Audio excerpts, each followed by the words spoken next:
Welcome back to Burn the Ship, the podcast where we connect entrepreneurs, professionals to help you go all in on your business. I'm your host, Ezra Brown, and without further ado, I'm going to allow my guest to introduce himself. I appreciate it, Ezra. Thank you for having me on. My name is Tucker Holland. I am one of the co-founders of Entourage Cannabis out in Eugene, Oregon. I'll get right into it. My brother and I founded the company. We're from Oklahoma originally. I was actually a chemistry teacher and football coach in Oklahoma, and he was he went around the world, California, Hawaii, growing weed, came back and actually pitched the idea of moving to another state and starting a cannabis company. He asked me if I knew how to make extracts, and I had just graduated with a chemistry degree, so I was like, "Yeah, dude, that's like right up my alley." Right. So we it was series of different events, but we landed in Oregon. I had to finish the school year teaching, finish school year, and then we literally burned the ships and moved out to Oregon. A couple $1,000 in my pocket, and my wife, my brother, and I all moved out, and we founded Entourage Cannabis that year. Started in a garage in a house, and now we're over a $13 million company about 10 years later. So Man, that's awesome. So a little bit, Tucker, digging back in the file a little bit. So did you kind of, as being a school teacher and being a coach, obviously there's a special place for people that can do things like that, because I'm not one that could do that. I can coach. I can do the coaching side, but I couldn't work in the school all day. But did you know that you had the entrepreneur spirit or something in you that wanted you to do more than that? Or was it something where it just kind of fell in your lap and you're like, screw it, I'm doing it? Yeah, I wouldn't say the entrepreneurial spirit. Like I would say a leadership spirit. Okay. You know, I knew I was gonna so Oklahoma high school football was really big, Mm-hmm. and my whole goal was I was gonna teach chemistry and then just use that as a tool to make me a valuable employee at a school. But I was going to take over a small town, build a football dynasty, Yeah. and like I had those were my aspirations, and that's what I was wanting to do. But funny enough, I had just a teacher that last year that I was taking classes for my chemistry degree, and he kind of did this whole, "Hey man, like once in a lifetime, you're going to be given an opportunity that you can take or pass up on, and that's an opportunity that could just completely change the direction of your life." And a lot of people pass that up because of it's not the right time, they're scared, they don't know what's going to happen. And so that was just really big on my mind when my brother approached me about this opportunity. And I was just like, man, I could always come back to teaching if I really wanted to.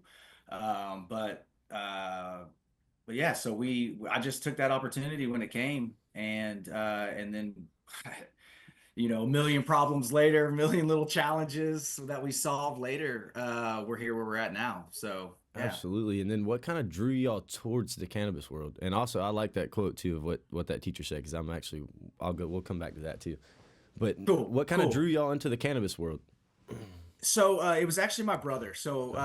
My brother moved to California from Oklahoma, and he was just kind of trimming on just these different like illegal cannabis grows, and Mm-hmm. he just kind of hopped around and really grew a passion for cannabis Okay.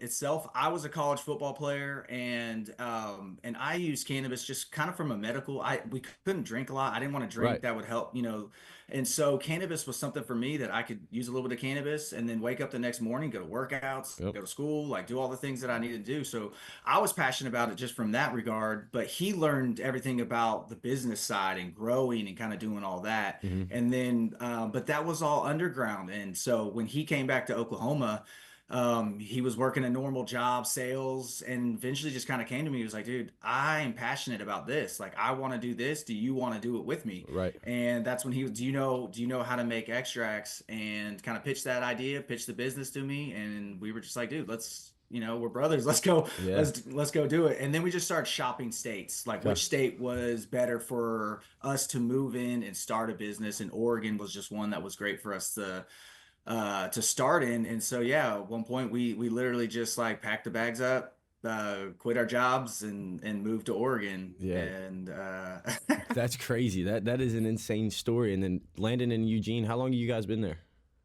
We're literally coming up on 10 years. So it was about a decade ago Yeah. that we made the move, and like I said, it was about five of us at the time. So we had a couple other partners at the time, but Yeah. it's just been over in about 3 to 5 years in, all of those partners had changed. Everyone had bailed out, and now, I mean, it really is my wife, my brother, and I, and then we've had another guy, Cam, who like came in year one, Mm-hmm. and he stuck with us. So he was already out here in Oregon that we met about year one. Mm-hmm. But it's really kind of been that core group that's stuck with it and gotten us to 10 years now. Right. So, and then last year we became the top brand in Oregon That's awesome. uh, through all Yeah, that. no, that's awesome. So a little bit on Entourage Cannabis is what's kind of like your guys' bread and butter of what's kind of grown the business the most, whether it be that getting into the right dispensaries, the medicals, what is that that's kind of gotten you guys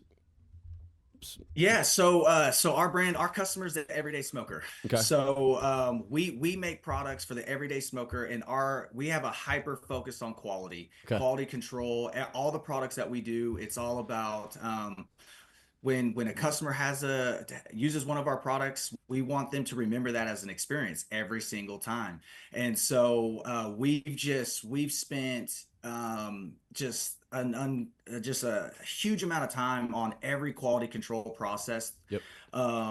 throughout the manufacturing timeline. And we pride ourselves in saying anyone in our company at any time, the person who's gramming it out, the started a week ago, if they have a bad experience with one of our products, they can say something and we'll pull it.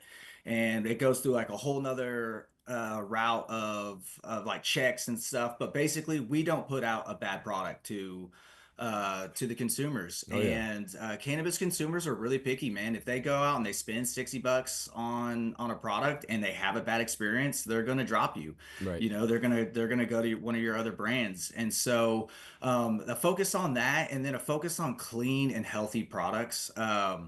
So there's a lot of pesticides that can be used in cannabis. There's just a lot of different solvents or oils or just additives that a lot of companies choose to use, and that's Right. fine. That's the route that they've taken. Mm-hmm. We've just decided to go more of a holistic, healthy route, what we Yeah. see as a healthy route. And so our products are clean of all additives, all pesticides, all everything. We just go through a rigorous process to make sure that is we have higher testing standards than the state of Oregon Mm-hmm. does. So they say you can have little bits of this type of stuff in your product and still sell it to consumers. Right. And if we see anything in it at all, we don't put it out, and we take the L. So we eat that money that we could be making by selling these products to consumers. Right. But I think that process has actually earned us trust with Yeah. our customers, and so now we've actually grown bigger and done better by taking those early L's on and really focusing on quality. And that's kind of been I guess that's our bread and butter. Yeah. Yeah. So No, absolutely. And as a cannabis user, I can say that I can say I greatly appreciate that. And I go to the West Coast a good bit, for that experience because we can go here, but it's definitely a lot different than it is over there where it started. yep. Became Oh yeah. became a little legal faster over there. But what all states do you guys service? Is it just Oregon, or can you? It's just Oregon right now. Okay. So just the reason you've kind of been, and everyone talks about the West Coast. So the West Coast has been supplying the country with weed for many years, Decades. And I guess we're playing I like to look at it as the tortoise and the hare. So Yeah. we're the tortoise, Yep. and we're making sure that we're building our infrastructure in Oregon because we believe when it does open up nationally, we're going to export out of Oregon. That's really where the highest quality products are going to come out of is the Emerald Triangle, which is Southern Oregon, Northern California. And so we're kind of just building our infrastructure, building our team. We work with over 100 farms here in Oregon, and just like vetting those farms, making sure they're doing the things that we need to put out a high quality product. And we're Right. basically just getting ready for exporting out of Oregon, and that's kind of our mission right now. Yeah. And what would you say? Obviously, that timeline has a lot to do with regulations and things like that. But what does that look like for Mhm. you guys? What do you see on the horizon for that? What does it look like? That's a great question. I don't see anything happening soon, unfortunately. I was about to say I live in That's Atlanta and it still is nothing. I mean, they've turned it down so many times here, which is crazy to me. Yeah, yeah, and it boggles my mind. Like, during COVID, they were saying some businesses are essential, right? And in Oregon, cannabis was essential. Right. And it's just funny. It's like illegal in these other states, but yet this state is literally deeming it an essential business Yeah. because we provide medicine to people. Right. So the best, I guess, my answer I always give to that question is the train is on the tracks, and it's not. It's like legality is coming. So prohibition is ending. It's going to happen sometime. Right. Now, when that time is, I don't know. Right. But hopefully within the next 5 years, I Yeah. would hope. But that's we'll Yeah. see. Yeah. Me too. Me too.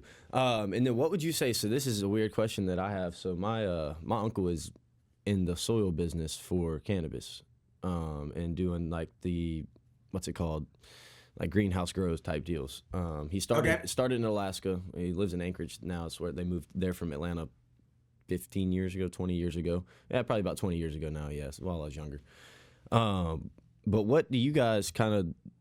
I guess is a lot of y'all stuff's outdoor grown. I would assume, or Yes, yeah, a and, lot. So we don't do any of the growing. We process that product into new products. So we do the vape carts, the okay. live resin cartridges, live rosin cartridges, Uh-huh. the dabbables, Okay. and infused pre rolls are our products. And then Okay. here this year we'll be launching edibles as well. Oh, So awesome, awesome, awesome. Because yeah, then you can scratch the question I was going to ask. Because I was going to say, do you know much about what that looks like on y'all side? Because it is a question I have. Because I don't.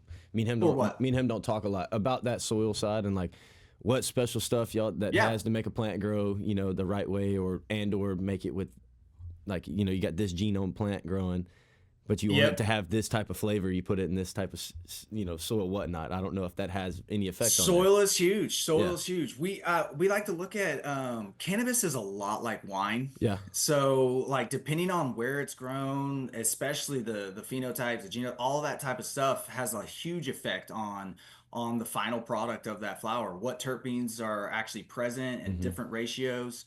And that's it. And so where it's grown, and that's why the Emerald Triangle here in Southern Oregon and Northern California has become so famous, Mm-hmm. because it's not just the soil, but the environment itself, Right. getting just a perfect environment. So we always say like to really get a high quality product in cannabis, you have to have like the perfect life cycle through the whole plant, and Mm-hmm. that's really hard. That's really hard to do. And Right. so but yeah, but it's kind of interesting because it's the breeding right now is actually we're moving towards a uniform flavor of cannabis that we're really kind of becoming aware of recently. Right. But there's a testing lab, SC Labs, that has they've classified weed into six general flavors. So you have like your desserts class, you have your OGs, you have your tropicals, exotics, and like your Jackson Hazes. And Okay. like 85% of cannabis has been bred into the desserts category right now. Mm-hmm. And so that's something that like our company is actually working with all of our farms. We want to bring back these other flavors and kind of bring back that real, all these unique flavors that are there, Right. because so many people are just growing for Yeah. high THC, Instead of and that's the ended up authenticity. bringing only one flavor. Mm-hmm. It's kind of wild. Right. So And that makes sense though, because that was actually something we were talking about. I guess what was it, 2 months ago when we were in Vegas? Maybe not even 2 months ago, something like that.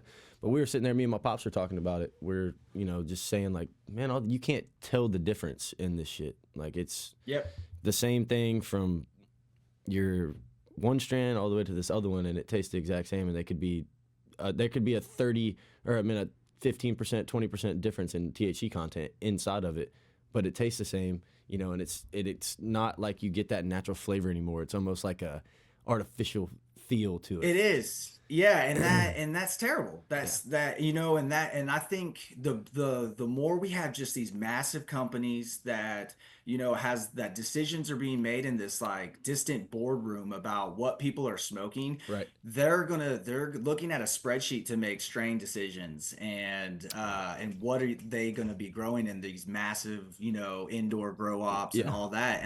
And they're gonna towards high THC, like and when you breed it that way, you end up breeding out other things. And what's happening right now that we're seeing is we're actually breeding out the different flavors and profiles of cannabis. It'd be like all of a sudden you having just like Pinot Noir wine, Right. and like Right. all the other stuff goes away. Right. And so we're actually fighting really hard right now to stop that change. And we're trying to go on, like we're doing a lot of marketing to try and like bring awareness to that. And then we're working with our farms to actually to change to our purchasing and our growing and what we make to make sure we're hitting all these profiles. So we, Jackson Hayes or something, Right. some of these other profiles, tropicals. Yeah. So Yeah. it's No. kind of crazy. It's kind of crazy, and this is something that's real new. Yeah, So no, for sure. Because this is definitely something where I just started noticing because we go a ton. Like we've been going out there since I was 12 years old, 13 years old, flying out there, and then once it became legal over there, a lot, and that yeah, just how man, that's what we do. We go over there, gamble a little bit, come back, get to love play. it. Can't do that over here, especially where we're at. We can go to Biloxi, Mississippi, but nobody wants to go to that dump. But no, so in the cannabis world though, what's been really hard for you guys? Whether that hurdles you've had to go through getting the business going, or things that are going on in Yeah, operations day to day. It may be something that's day to day that could be the hard thing for you. But yeah. what is that? Yeah, dude, honestly, two things come to mind. When we started, we had no money. We didn't have big investors. It was growing off your own cash flow is a crazy way to do it. It's difficult, it's slow. But that was like what we were forced. That was the path that we chose by not going out and getting these big investors and starting a huge operation and doing all this. We just started small and we made incremental growth along the way. But then also in Oregon, we've had a series of just market crashes Mm-hmm. that really affected price. Mm-hmm. So Oregon is an export state for cannabis. They've been forever. But so when you live in an export state that grows a lot of product, but it all has to stay within the state, you just end up with a crazy supply and demand issue. And there's just been a series of crashes, 2017, 2019 into 2020, all those years. People were like, oh, a pound of weed is $2,000. Let's just grow 1 million pounds. And so working through those crashes was probably one of the hardest things that we ever had to do. All the while, I was a newly married man, just had two new kids. At one point there were 5, 6 of us living in one house Right. to try and make it. Everything was sacrificed to make the dream work. Yeah. And so the late nights, early mornings. When I first hired my first kind of set of people to help out, I ended up hiring 5 people. Mm-hmm. For like, it was over a period of time, but I was like, I'm doing all these jobs, none of them are getting done Right. fully, because I was like holding on too tight. So Right. it's kind of amazing, but what actually hiring competent people and like passing off responsibility can actually do for you. Yeah. And I think that's an early entrepreneurial mistake. Everyone wants to hold on. I got to do everything. Mm-hmm. And that's a hard lesson to learn as well. But yeah, I would say the crashes were the hardest things, the market crashes. Absolutely, and I honestly, I guess we don't see that over here on our side of it. To not just saying like where we're at, but just saying not being inside of the industry, we don't see that market crash happens. I guess that's something that comes Yeah. whenever you're at the level of you guys are at, to where we're getting here, and yeah, like you said, they're thinking weeds $2,000 a pound at that time. So let's grow 1,000,000 pounds of it because you're going to make $1 billion on it, and then it drops down to Yep. what, $1,000 a pound. You're like, what the hell happened?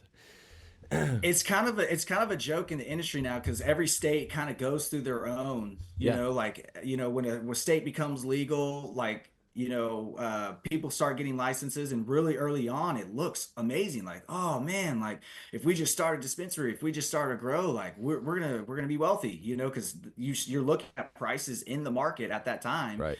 and so you're just like, if we just invest, and then but you give it a year, 2 years, and then it just gets oversaturated because none Mm-hmm. of that product can actually move out of the state. And so every market in cannabis has a crash at some point. Oregon, just because of the uniqueness of how we grow here in Oregon, we can do so much outdoor. Hmm. It's just a little bit harder. The crashes were a little bit, um, they were bigger, Right. the price falls and all that. So that was pretty difficult, but we just turtle shelled up. We actually got rid of our grow. We were growing at that time, and we Hmm. got rid of our grow, and it was our processing license and the ability to make new products is kind of what saved us, Well, that's awesome. Yeah. and kind of kept us going. So, but we just did a whole business shift. We were a growing company that had an extract capability, and we became an extract company that had a grow capability Just finding finding after the that caveat changed. that works the right for you, huh? That's Yep, awesome. yep, And then how did y'all come up with Entourage Cannabis? How was it? What the name yeah. in itself? How did you Great, come up with the name? great question. So we were actually CB Discovery when we first started the company. And that was a big play on CBD. So CBD was kind of really popular and everything. Hmm. We really believe in the effects of CBD and everything, but we're not a CBD company. We're a cannabis company. Close So enough. pretty quickly we were like, we got to make a change. And so I don't know, are you familiar with the entourage effect? Yes, Yeah, so the that's what I was entourage thinking. I effect just wanted to. yep, yeah, that's what we so for the listeners, the entourage effect is the every all the different cannabinoids, all the different terpenes, they all have unique benefits and everything, but all of those benefits are enhanced in synergy with each other. So in the entourage of all of them, they all get kind of enhanced and for a greater overall effect. And so that's kind of like that effect, and what that's our mission. That's what we're trying to bring to our cannabis and our products. And so we were like, man, that's a perfect name to actually go with is Entourage Cannabis, because we believe in that entourage effect. Awesome. Yeah, no, I love that. I had a very good inkling that's what it was probably going to be, something in that sense, but I just had to ask. And then, so Tucker, you said you were a collegiate athlete. Where'd you play ball at? Yep. I played at the University of Central Oklahoma. So I I know was exactly a where it is. wide receiver in Central Oklahoma. Yeah, they're in Edmond, Oklahoma. Yep. So I played ball at the school here, the University of West Georgia. I played baseball there, so I was there. Played for Okay. played 3 years there. I was at a junior college for a year. So, but I had a good time doing it. When you said athletics, so athletes always make good in business and or sales wise. What would you say of being an athlete kind of helped you? What part of being an athlete helped you in your day to day now, or being a successful person in the real world?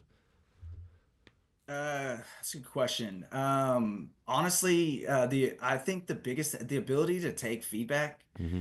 especially negative feedback, and just take that and make changes and move on. I think that's one of the just from being an owner now and hiring people. That's one of the hardest thing to find in people today. I feel Hmm. like is people that don't just get all worked up or been out of shape for just a little bit of negative feedback, and the ability to just kind of like, hey, like this is the problem, let's make a change and let's move on without it just becoming like a big ordeal. Right. So I think definitely that is one of them. Being a part of a team, communicating, with people, and then fighting through adversity definitely is another one. Hmm. That's a big one. Absolutely. Just like as you're going through something hard, just realizing that, hey, man, this comes to an end. Like I can get through it. Hmm. All that type of stuff. I think being a member of a sport and playing sports is huge. To be honest with you, I Do think you you? learn a lot from that. So I hear this a lot in the podcast too, and which we work off of it here in our office. Everybody in the office is an ex-athlete, which almost everybody is a collegiate athlete. But I think Bailey, which he was essentially a collegiate athlete, played for the practice team at Georgia basketball. Okay. So he's essentially an athlete. And then our owner, he didn't play college sports. So, but everybody else is a collegiate athlete. Do you try to hire athletes or somebody that's been around it for a long time?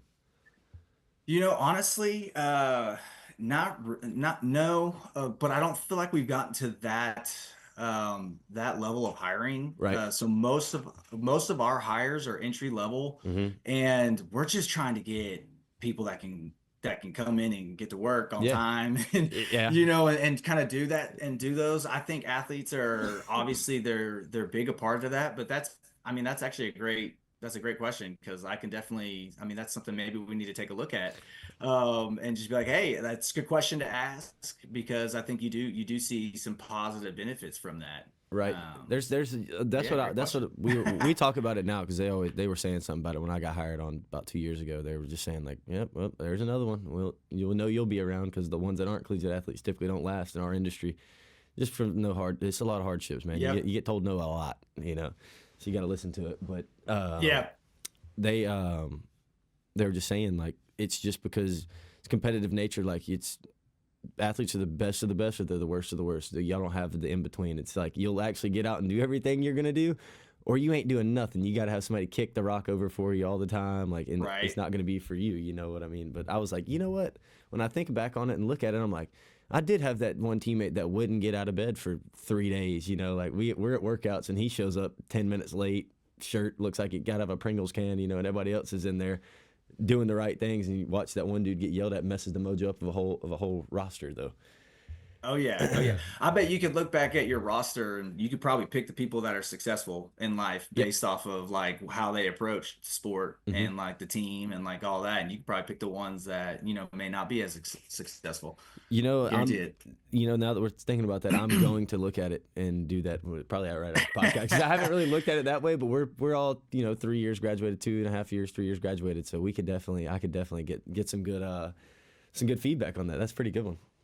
But I might have to do it too. Yeah, got to. Why not? Which you got a lot more people on your roster than I had. We had 35. You had what? Probably about 60, 75 guys. Maybe No, like maybe 120. Yeah, Yeah, actually, we're in Oklahoma. And by the way, are you a Boomer Sooner? Or are you a Cowboy? A Cowboy originally, but I'm not gonna lie, I'm a Duck now. So. Oh God. Oh man. All right. Roll Tide. Roll Tide. Dan Roll Tide. Lanning's got them boys right. Man, I wanted us to get him so bad. I'm a Bama fan. Always, the whole family is, but I wanted Dan Lanning really bad. Instead, we got Kalen DeBoer, which I guess, whatever. Yeah, man. the Husky. Yeah. We'll see how that works out for you guys. Yeah, not well so far. He's a good coach. He's a good coach. He is. He's just not a defensive guy, and you got to be defensive minded at least a little bit in the SEC, or it doesn't work. It's historic. Oh yeah.